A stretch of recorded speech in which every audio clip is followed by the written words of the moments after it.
The vast majority of news in the US is controlled by five huge corporations, and News Voice is fighting back against media monopolies. It's the first ever entirely open, crowdsourced, democratized platform for news. Use the link right underneath this video to download the News Voice app for free. I've previously played for you the really out there things that Fox News host Tucker Carlson has said. He's talked about how white supremacy is a hoax. He has said that immigrants make our country dirtier and poorer. And this week, he hosted a guy named Seth Barron and brought him on to talk about the district of Alexandria Ocasio Cortez, a congresswoman from New York City. And Barron was able to deliver the very salient analysis that AOC's district is dirty. And it's dirty because you've got immigrants, you've got pig grease, you've got trash, and it's not a very American district. This apparently counts as analysis on Tucker Carlson's program. If you're watching, you'll notice that at the bottom of the screen, there's something like Tucker Investigates.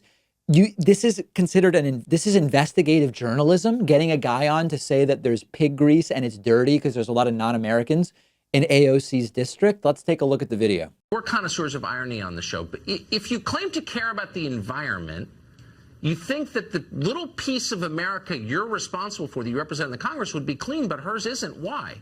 Well, part of the reason is because her district is actually one of the least American districts in the country. And by that, I don't mean that it's not part of America, but it's occupied by relatively few American citizens. A very high percentage of her district is, in fact, illegal aliens. Now, the way they inhabit housing there is such that they live in a lot of illegal spaces like basements, and many people live there. So they wind up producing a lot of garbage that the landlords don't want thrown out normally. So hence you wind up with a lot of garbage on the streets. You have illegal food vendors pouring their pig grease into the gutters. Yeah, I mean, I worked out there. It can be a little gross. Why isn't it clean? Well, there's lots of non-Americans, and there's pig grease, and there's trash. So there's a few layers to this that are important to discuss. First of all, once again, Tucker Carlson crafts a narrative on his show of the dirty, not white immigrant. The country is cleaner when we have just good old boy Americans. It's better run. And we're just better off in all ways. That's the narrative that continues to be crafted and curated on Tucker Carlson's program. That's not new. It's also not new that Fox News seems completely fine with this being the narrative that Tucker Carlson is crafting and espousing. Now, the reality is that aside from the argument about, being more or less American, that's a ridiculous argument. Poverty is overwhelmingly in red states run by Republican governors and or Republican legislatures with what they call conservative political policy. It's very easy to pick a huge city, the biggest city in the country.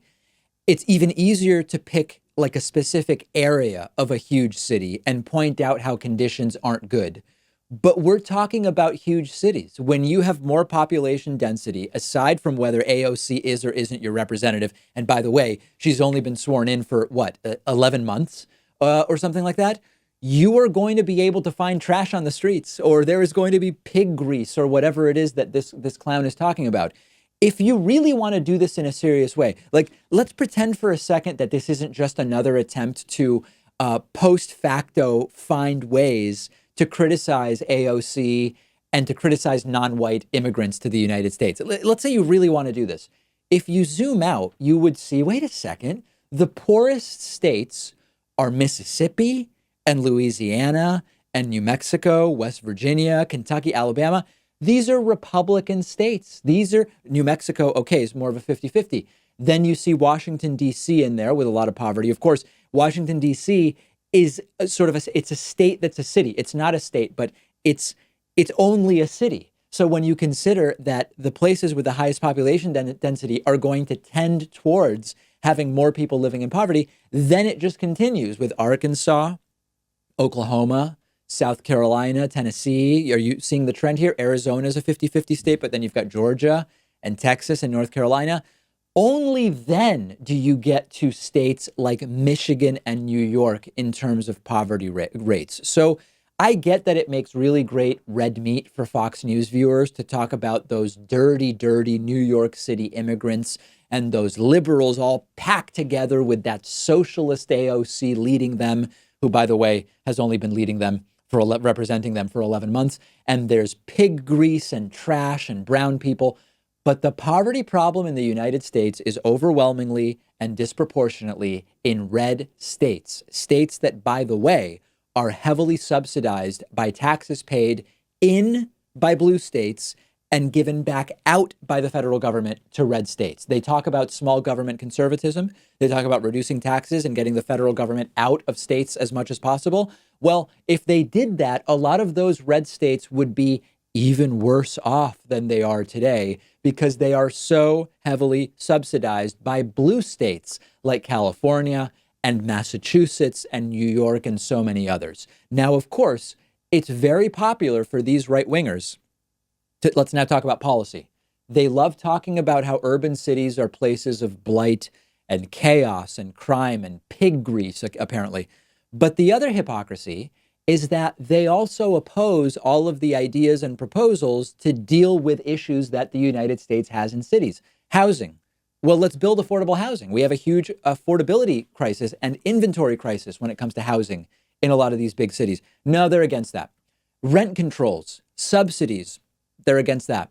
Make sure everybody has health care so that they don't fill up urban emergency rooms without insurance, raising everyone's rate. Nope, they don't want that either.